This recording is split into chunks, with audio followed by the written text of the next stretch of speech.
श्री रामचरितमानस पावन पाठ अयोध्या कांड दोहा संख्या 283 से 287 तक। वर्णन कौशल्या जी एवं सुनैना जी का संवाद। जय श्री राम।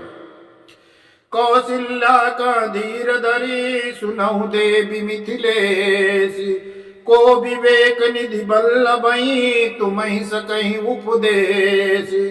कौशल्या जी ने धीरे धरकर कहा, हे देवी मिथिलेश्वरी, आपको कौन समझा सकता है? आप श्री जनक जी की प्रिया को उपदेश कौन दे सकता है? रानी राय सने अवसर पाई, अपनी बात कहब समझाई। रखियई लखन भरत गौनिय बने, जो यह मत माने महीप मन। हे रानी, मौका पाकर आप राजा को अपनी ओर से जहां तक हो सके समझाकर कहिएगा कि लक्ष्मण जी को घर पर रख लीजिए और भरत को बन जाए।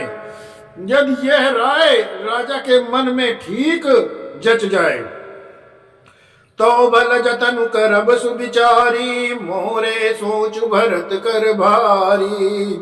गूढ़ स्नेह भरत मन माही, रहे नीक मही लागत नाही। तो भली बात खूब विचार कर ऐसा यत्न करें। मुझे भरत का अत्यधिक सोच है। भरत के मन में गूढ़ प्रेम है। उनके घर रहने में मुझे भलाई नहीं जान पड़ती। ये डर लगता है कि उनके प्राणों की कोई भय न हो जाए। लखि सुभाव सुनि सरल सुबानी, सब भई मगन करुण रस रानी। नभ प्रसून झरि धन्य धन्य धुनि, शिथिल स्नेह सिद्ध जोगी मुनि। कौशल्या जी का स्वभाव देखकर, उनकी सरल और उत्तम वाणी को सुनकर सब रानियां करुणा कर में निमग्न हो गई। आकाश में पुष्पों की वर्षा झड़ी लग गई और धन धन की ध्वनि होने लगी। सिद्ध योगी और मुनि स्नेह से शिथिल हो गए। सब रनिमास बिथिक लखी रहऊ, तब धरि धीर सुमित्रा कहऊ। देवी दंड जुग जामिन बीती, राम मात सुनि मुठी सप्रीति। सारा रनिमास देखकर थकित रह गया, निस्तब्ध सा रह गया। तब सुमित्रा जी ने धीरज धर कर कहा कि हे देवी, 2 घड़ी रात बीत गया है। यह सुनकर श्री राम की माता कौशल्या जी प्रेम पूर्वक उठी। बेगी पाँव धारी अथलई, का स्नेह सती भाए। हमरे तो अब इस गति, कै मिथिलेश सहाय। और प्रेम सहित सद्भाव से बोली, आप अब शीघ्र डेरे में पधारिए। हमारे तो अब ईश्वर ही की गति है, अथवा मिथिलेश्वर जनक जी ही हमारे सहायक हैं। लखि स्नेह सुनि बचन विनीता, जनक प्रिया गह पाय पुनीता। देवी उचित अस विनय तुम्हारी, दशरथ घरनी राम महतारी। कौशल्या जी के प्रेम को देखकर, उनसे विनम्र वचनों को सुनकर जनक जी की प्रिय पत्नी ने उनके पवित्र चरण पकड़ लिए और कहा, हे देवी, आप राजा दशरथ की रानी और श्री राम की माता हैं।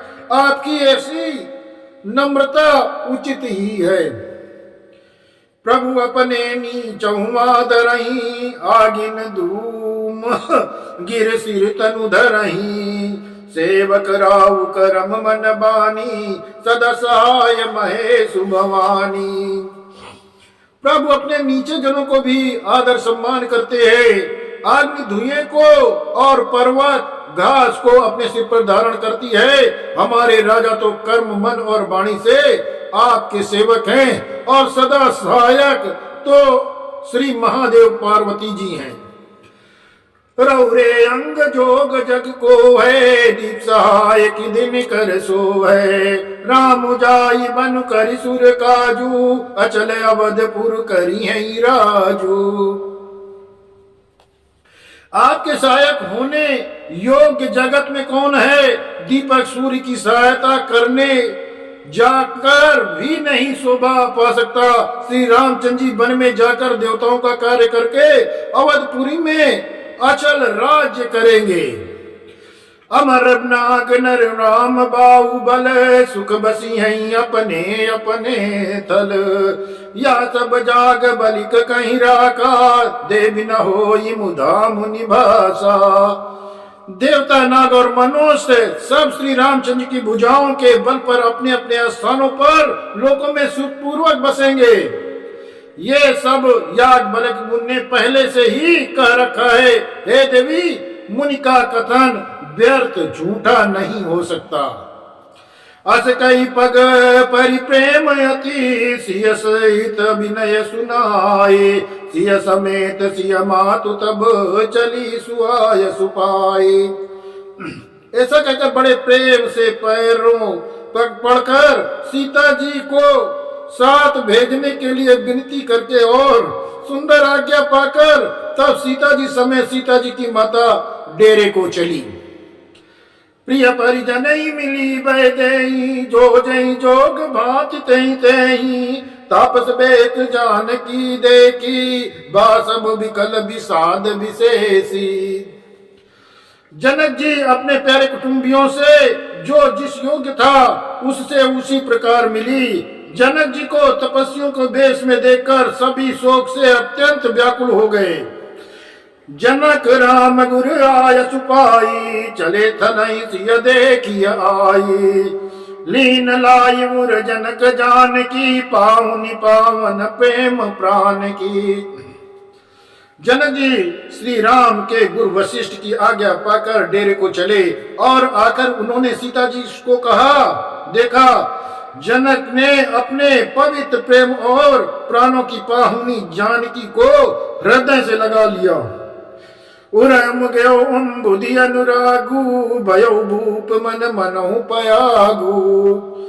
सिय स्नेह बटु बाढ़त जोहा तापर राम प्रेम शिशु सोहा।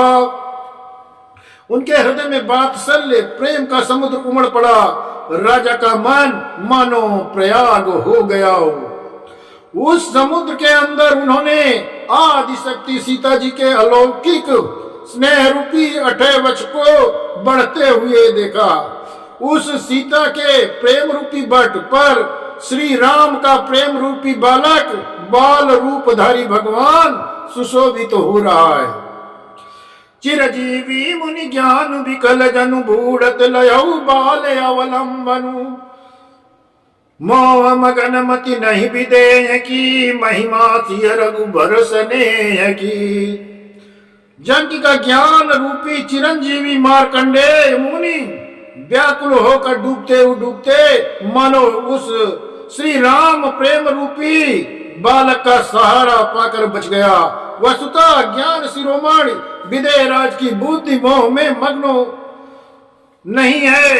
यह तो सीता राम के प्रेम की महिमा है जिसमें उन जैसे महान ज्ञानी के ज्ञान को भी विकल कर दिया। सिय पितु मातु स्नेह बस विकल न सकी समारी। धरनि सुता धीरज धर्यु समय सुधर्म विचारी। पिता माता के प्रेम के मारे सीता जी ऐसी विकल हो गई कि अपने को संभाल न सकी। परंतु परम धैर्यवती पृथ्वी की कन्या सीता जी ने समय और सुंदर धर्म का विचार करके धैर्य धारण किया। तापस बेत जनक सिय देखी भयो प्रेम परितोष विशेषी। पुत्र पवित्र किए कुल दो सुजस धवल जग कहा सबको। सीता जी की तपस्वी बेश को देखकर जनक जी को विशेष प्रेम और संतोष हुआ। उन्होंने कहा, बेटी तुमने दोनों कुलों को पवित्र कर दिया।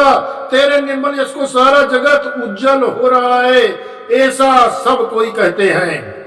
जित सुर सरी की रथ सरी तोरी गमन की न विधि अंड करोरी।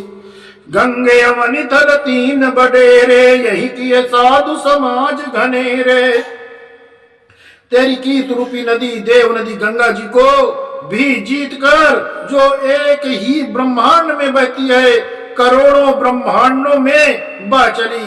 गंगा जी ने तो पृथ्वी पर 3 ही स्थानों हरिद्वार, प्रयाग और गंगा सागर को बड़ा तीर्थ बनाया, पर तेरी इस कीर्ति नदी ने तो संसार संत समाज रूपी तीर्थ स्थान बना दिए हैं। पितु का सत्य स्नेह सुबानी, सीय सकच मन महु मनहु समानी। पुण्य पितु मातुली नौर लाई, सिया आशीष हित कीन सुहाई। पिता जनक ने तो स्नेह से सच्ची सुंदर वाणी कही, परंतु अपनी बड़ाई सुनकर सीता जी मानो संकोच में समा गई। पिता माता ने उन्हें हृदय से लगा लिया और हित भरी सुंदर सीख और आशीर्वाद दिया। कहती नसीयस कुछ मन माही, यहाँ बस रजनी भल नाही। लकी रुक रानी जनायऊ राऊ, हृदय सराहत सील सुभाऊ। सीता जी कुछ कहती नहीं है, परंतु मन में सब चाह रही हैं कि रात में सासुओं की सेवा छोड़कर यहाँ रहना अच्छा नहीं है। रानी सुनैना ने जानकी का रुख देखकर, उनके मन की बात समझकर राजा जनक जी को जना दिया। तब दोनों अपने हृदयों से में सीता जी के शील और स्वभाव की सराहना करने लगे। बार बार मिल भेंट सिया, विदा की न सन्मानी। कई समय सिर भरत गति, रानी सुबानी सयानी। राजा रानी ने बार बार मिलकर, हृदय से लगाकर और सम्मान करके सीता जी को विदा किया। चतुर रानी ने समय पाकर राजा से सुंदर वाणी में भरत की दशा का वर्णन किया। जय श्री राम।